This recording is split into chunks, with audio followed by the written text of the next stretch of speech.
Ada satu feedback dahsyat nih. Kejap.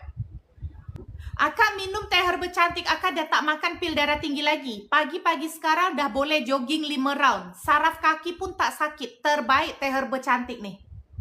Pahit tak minum teh herba tu? Akak pernah minum teh O kosong tak? Akak pernah minum teh O kosong tak, Kak Syasha? Kalau akak pernah minum teh O kosong, rasa dia macam tu. Hanya perbezaan dia dengan teh O kosong, teh herba ni bila akak minum ada rasa hangat, sedikit pedas daripada halia bara. Tapi rasa getir daripada lengkuas, kunyit, serai tu semua dah hilang. Sebab cantik dah keringkan selama 2 bulan. Jangan risau. Ada berapa uncang dalam tu? Satu kotak 15 uncang. Satu hari satu uncang. Bermakna satu kotak untuk 15 hari peminuman. Ya. Dia amalkan teh herba satu kotak. Baru nak beli kotak kedua. Dia punya pedih ulu hati, gastrik dah tak attack lagi. Yang ini bukan teh, tak ada daun teh, jadi tak ada kafein.